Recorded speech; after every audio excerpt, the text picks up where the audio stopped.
Hi, welcome back. We are here at Mobility Field Day 4. You'll notice that I am the presenter for this presentation. The reason why is because we're having a delegate roundtable. So I'm actually functioning a little more like a moderator because the real talent is sitting here around this table. 12 of the brightest minds in the wireless and mobility space are here in Silicon Valley, and we wanted to take an opportunity to kind of pick their brains a little bit about some hot topics that are going on in Wi-Fi. Maybe some technology discussion, maybe a little more forward-thinking architecture type thing. So we're going to take a few moments to give them a chance to introduce themselves to the people at home so you know who they are, and then we'll jump right into the topic. So Tim, why don't you go ahead? Tim Dennehy, Just Do Wi-Fi. Keith Parsons, Keith R. Parsons on Twitter. Dave Benham, Bald Wi-Fi Guy. Francois Vergis, at Vergis Francois. Jake Snyder, 2dsfromds.com. Lee Badman, at Wired Not. Scott Lester, at VIT Rebel. Samuel Clements, and on Twitter at Samuel_Clements. Manon Lessa on Twitter at May149. Hayden Andrews on Twitter at the WLAN. Jennifer Manella on Twitter is JJX. Jonathan Davis on Twitter is at Subnetwork.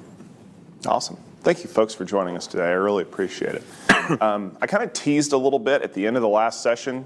If you were watching live, you may have heard me say something about Wi-Fi being dead in 3 years. The reason why I picked out that particular topic is because it's one that I keep getting emails and press releases about how 5G is going to displace enterprise Wi-Fi. And it cracks me up because, I mean, we didn't really hear this about LTE, but the 5G operators seem to be really pushing this idea that as soon as we get all of this cool technology out there, that we're not going to need enterprise Wi-Fi anymore. And I don't know if that's the equipment manufacturers that are saying that, or if it's the carriers that are saying that, and hopefully they can get a little bit more juicy dime out of you guys for all this stuff. But you are all on the enterprise side of things.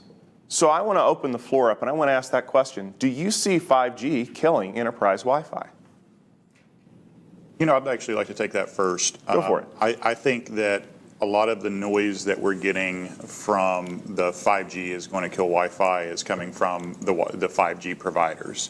I think they would love to kill Wi-Fi because as we're learning regularly, they are using the data that they're getting from customers for direct, ads, things along those lines. They're selling that data. They're making a lot of money, not only on the front side from charging you for that access, but they're making money on the back side by selling your information. And so I think they absolutely want to be able to displace Wi-Fi. But I will propose that one of the things that we maintain when we maintain Wi-Fi, and one of the reasons that I see that there's no chance of it dying, is that when we manage our wireless networks, we also manage the security around our wireless networks, and we manage the data, and we control that information. And so I think the attack on Wi-Fi is really the attack on there being these blind spots that the carriers can no longer, that the carriers cannot see into, and therefore they can't develop that complete picture of their users. I'd say it's probably a fair statement because when we look at the number of ways that people are trying to monetize Wi-Fi now, it feels like it's an outgrowth of this idea that we can't get your ad revenue on YouTube or something like that. So please like our page and just get bombarded by stuff. Lee. Yeah, it's kind of a marketing ploy. It's just silly. Wi-Fi is so entrenched, it's not like people are going to say, I relinquish my Wi-Fi device in favor of 5G, and the notion that it has to be one or the other just feels really stupid. It just feels like a dumb, hollow argument, kind of. 5G is also a metered service, which people tend to forget. You're paying for, you're paying as you go for bandwidth. You've got license frequency issues. There's a lot about it that just doesn't make a lot of sense if you propose it as one versus the other. I don't really see it changing any more than Wi-Fi and 4G coexisting myself. I mean, I think you take it a step further and look at it from a technical aspect, right? We already have tons of spaces in buildings that the current cellular networks that aren't 5G can't get into. So when we switch to 5G with millimeter wave and all like that, I mean, it's an even more impractical thing to think that the technology is going to span deeper inside of these buildings when we went to a frequency that's less likely to propagate a material than what we currently have out there. Well, and that's exactly the problem, right? Is that the reason they're having to use millimeter wavelength today is because 5G RANs aren't backwards compatible with 4G. The spectrum today is filled up in the space and the frequencies where we get penetration out of those buildings. The reason we have these super small cells isn't for density like we do in the Wi-Fi world. It's because there's no more spectrum left. So they have to vacate all the 4G frequencies before they can bring 5G technology back down into a reasonable cell size. That is the problem. That's not going to happen for probably 10 years. We're going to see generations of Wi-Fi occur in the next decade, handily. It's silly to think that one's going to win out over the other. I think there's some great use cases where I would be happy to get rid of Wi-Fi in favor of 5G. Enterprise VoIP over wireless is always challenging. It is always problematic. And if we can do that via 5G, I imagine we're going to see a lot of carriers offering slicing where they're going to take a chunk of their spectrum and dedicate it to you, maybe give you a local drop-off or route it back to you. Being able to do those VoIP services without having to, burden Wi-Fi with it, I think is going to be a good opportunity. May? Isn't it that 5G and Wi-Fi are the best collaboration possible? I mean, think about all the devices that you carry on a daily basis. If you have to replace them tomorrow, first of all, I'm thinking of my workplace and just generations of equipment that are going to, it's just going to be too long to adopt for users. And so, whereas, in Wi-Fi, we're retrocompatible. So, to that point, I mean, when you look at the replacement cycle for most devices now, it's like, 1 to 2 years? We have mobile devices that are coming out on a fairly regular, but now, whether or not we replace them every 2 years, there are people that line up outside of the Apple Store or the Samsung hut for whatever's coming out. And yeah, little poke at you Samsung users, love you all. But they're replacing their mobile devices like rapidly. And yet, yeah, it's backwards compatible when my MacBook can run, AC, N, G, B. But do we really like that idea? Do we really want it to do that? I mean, there's something to be said for just saying, you know what, anything older than this device has to be replaced because I'm not going to deal with it anymore. That's actually one of the things about AX is that the radios make older Wi-Fi clients much more friendly to airspace, and they stop that really weird thing where, one bad old user gets on and suddenly everything goes to crap. You believe that? Yeah. I believe what I read in the papers. I mean, I get your point about people lining up at whichever store to get the latest and greatest device every 2 years. But in reality, when you look at the data, in the least capable, most important device that I could see listed in Canada, where I'm from, I think in the top 10 there was still the iPhone 6. That's true. So I mean, you can say whatever you want about people lining up at the Apple Store. And it's not everybody. Going on from that, that's well and good for mobile phones, laptops, tablets, but then you've got the other verticals of medical equipment, warehousing equipment. I'm still dealing with stuff that's 30 years old in some places, maybe not that old, but the cost to actually upgrade them is through the roof. Through the roof. So you're saying that people aren't running out to replace their 802.11b Telzon hand scanners? Exactly. This is my surprised face. But Go ahead. But the telcos are driving that conversation, right? It's when you have a device that's telco driven, they're mandating that you move on. I think Verizon's ending 3G support in 2020, I think is what it is. And so when your phone stops working, Verizon's gonna say, would you like a free upgrade? Right? The telcos have such tight control over those things, and we like to say that people hang on to technology for years and years and years, but once the carriers decide this is going to stop, people are going to have to move, whether you want to or not. Yeah, we shut down GPRS a long time ago for a reason. We did, yeah. Keith, you had some thoughts, and then I'll go to Lee. Yeah, I think that the question that there's choices, I don't think there's a choice. There's technologies. Wi-Fi technology works a certain way. Clients are in control. We build an infrastructure to let the clients play. Cellular is the tower controls everything. There's two different technologies. They do different things. The cellular business would like to own it everywhere, and they own and are great everywhere where we're not. You can't take Wi-Fi and get in a car and drive down the freeway and stay connected. There is space and time and throughput that's available. 5G could win. If they wanted to own everything, they could, because they work where we can't. But we're really efficient in enterprise Wi-Fi in the places we're really good at. So we can do things they can't do at a price point that's much lower. Proof positive, cellular companies do Wi-Fi offload wherever they can because it's cheaper for them than putting in their infrastructure.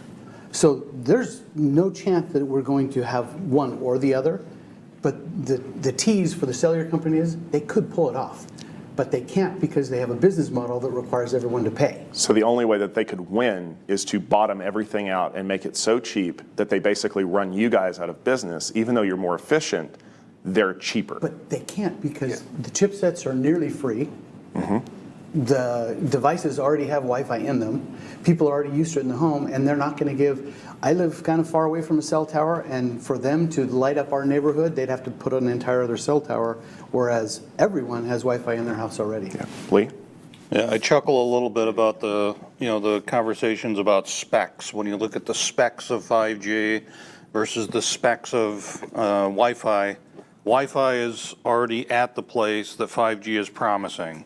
And just like with Wi-Fi, you only get to the top end of the spec under ideal conditions with 5G. So it's the same, parallel marketing, hype cycle nonsense. Every connection is going to be 10 gig and everything is going to be wonderful under all circumstances. The reality is you talk about 4G or 5G, and the specs are very loose. It's up to, some grand number. It's up to this and that. The marketing people claim, they present it as if each and every connection is going to be at that absolute top end. It's just not the case. Like I say, you bring it back to Wi-Fi, a lot of what 5G is trying to do, we're already there on Wi-Fi if it's a well-designed network. So again, the one has to win over the other is just so silly when you put it in that context. You would think that, but the problem that we run into from our perspective is that you've got one marketing department that's playing Game of Thrones with the other marketing department, and only one marketing department can sit on the cell tower throne, and you're going to run into a problem where they're going to butt heads. Oh, they'll win on the cell tower, but it's not one or the other, and that's what it boils down to. Did he? Well, I think, and really, I think exactly what you're saying is accurate. In many ways, I feel like that initial statement, aside from my whole security focus, that initial statement was a sensationalized statement trying to say that we can be as fast as Wi-Fi, right?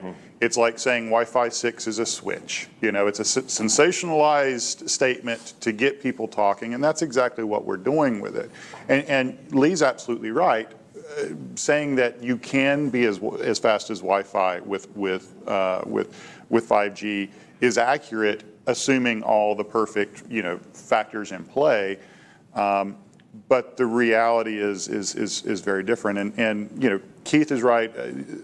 There's understanding that each has value, and each has its strengths and its weaknesses, and then looking more as a total solution, right?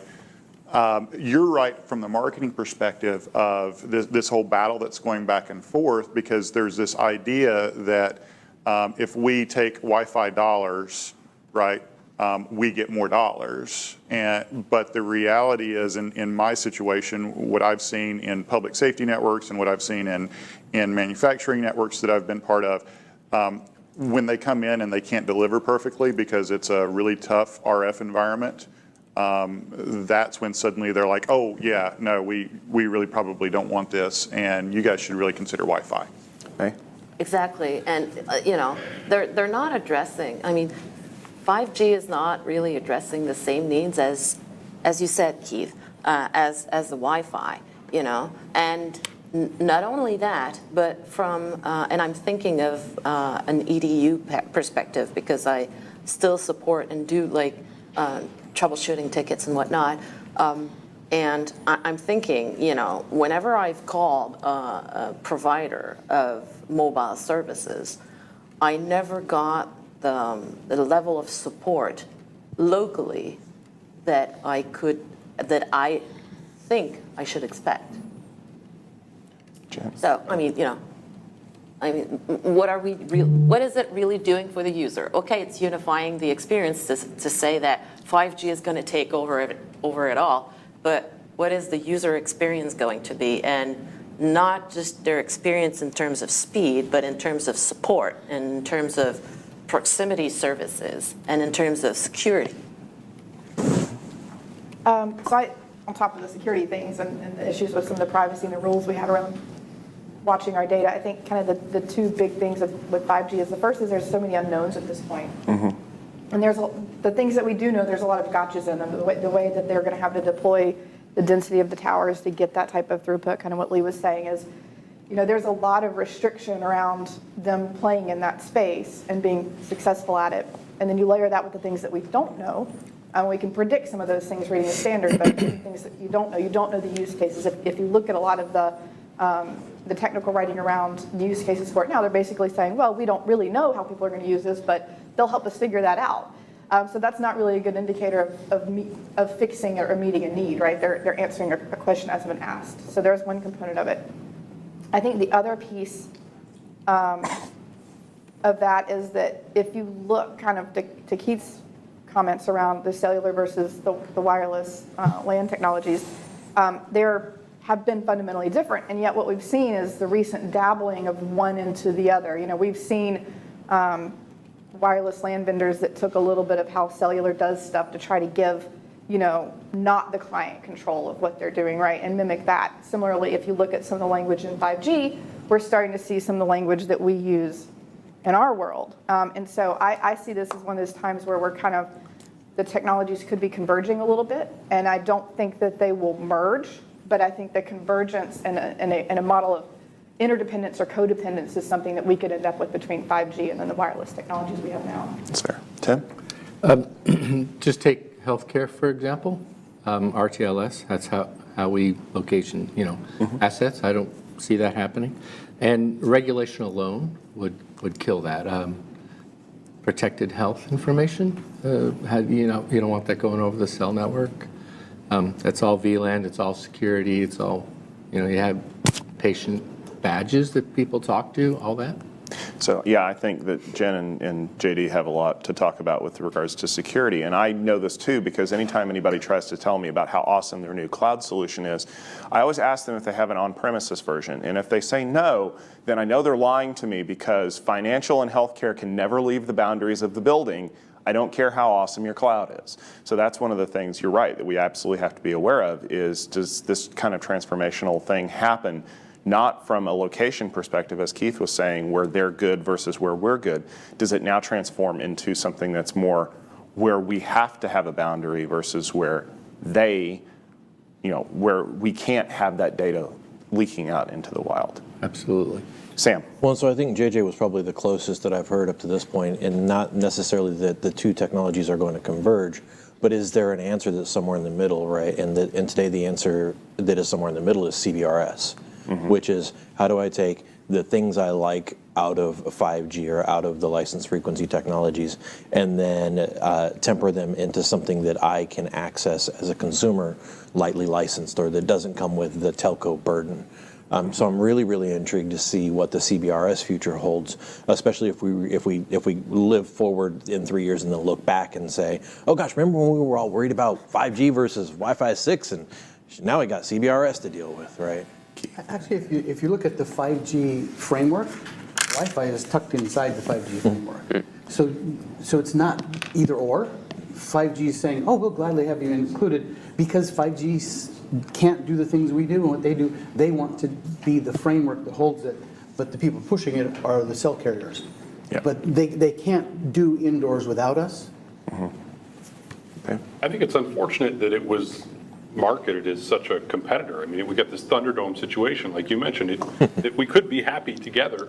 And I think there are use cases where it makes a lot of sense to do both. If you think of a public safety environment where you've got maybe police cars running around a municipality, maybe a lot cheaper to subscribe to 5G services when they're not near the Wi-Fi than to deploy a Wi-Fi service all around an environment. So it sounds to me like what you're saying is that the use case for these things really has an impact on which technology is best. And if I could boil that down to two trademarked words, I guess really it depends. We always come back to it depends. But no, I see your point there that, there are places where one is good over the other, and there are times when one won't work really well at all. So, what do you do? Francois? I'm thinking in an environment where the telco has already control over the equipment, let's say in a home environment, right? They give you the connection and they give you the modem and everything. So maybe in those type of environment, they could just decide to replace all of that with 5G. And then if we start to see the client adoption and more client devices supporting 5G, IoT devices, home automation stuff, we could think about a scenario where you don't have anything at home and everything runs on 5G. Yeah, and we've already started to see that because residential ISPs have tried to get into this market of providing, panorama Wi-Fi or whole home Wi-Fi or whatever they're marketing it as. And I even saw that back with the microcell stuff. And there was some friction with microcell because if you were running a microcell in your house, you couldn't join Wi-Fi, which I'm out because your microcell sucks. But that's, it's that extending that zone of control into an area where they don't already own it. So to me, what you're talking about from a technology perspective is more of a business driver because as JD opened up with, they're trying to reach into the zone of control that they already have because we all know that there's one IP address that the cable company gives me and there's like 87 devices in my house that are all connecting via NAT. They don't have visibility past that NAT boundary and they want it because they want to know what my devices are doing, which of my tablets are currently watching Netflix versus Amazon Prime versus Disney Live or whatever the new service is. And so they want to run analytics against that because then they can go back to Netflix and Disney Now and all these other companies and be like, yeah, you know how we're giving you all this free bandwidth? Well, it's not free anymore. Or what you need now is going to cost us a small fortune. So, Hayden, you had something. I think, coming back to Australia, I think 5G will probably have more of a disruption on our cable companies for delivering internet into the house because our speeds are terrible. But coming out here from Australia, if I was on 5G and didn't have Wi-Fi, I think I'd be up to about 10 grand worth of roaming fees by now. Yeah, because that's the other fact that you have to deal with is that they're going to bloodlet you for everything they can in a provider market. Because we install Wi-Fi in a hotel, and if they're following Keith's guidelines where it's fast and free and frictionless, then it just works and we're not getting charged. But yet, if you go to a place like, I don't know, the big casino in Vegas that looks like the Romans, I'm not going to name names, but they still charge you for premium Wi-Fi. What the hell? Premium? Jay, and then JD, and then Jay. I feel obligated, I guess, at this point to dispel a myth that I've heard a few times, which is this notion of that certain organizations can't have data leaving your network or can't use cloud or can't this. So that's not true. Every organization from financial and healthcare all the way up through military, DoD, civilian agencies, all use cloud in different ways. And they all have data going off of their network. Now, they may choose to not do that because it's a lot of red tape or a lot of other extra work around it. So I feel the need to dispel that. But I think we also kind of have to look at the myth that I think everybody tends to think, oh, the wireless, the cellular wireless is secure. I don't want to use this hotspot. I'm going to leave my wireless off and I'm going to use the cellular network. And that's a myth. It's just that we haven't, the tools for that aren't as widely available, right? We don't have people like that. We're just in here with the little thing that plugs into your phone that can sniff that type of traffic.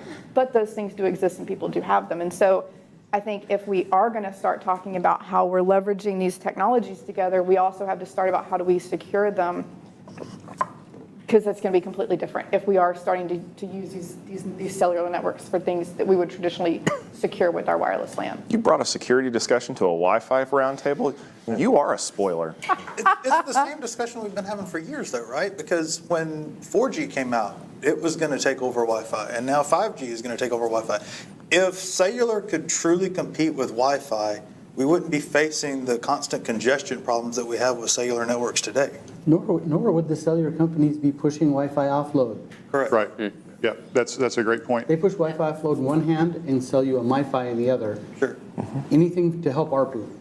Right. JD? I question, maybe the question I'd like to throw out to the team here, kind of following on that security mindset of, if we had legislation that required privacy, that required them to not create those metrics without us being able to opt in and things along those lines, do you think that they would continue to push as hard as they do to replace Wi-Fi?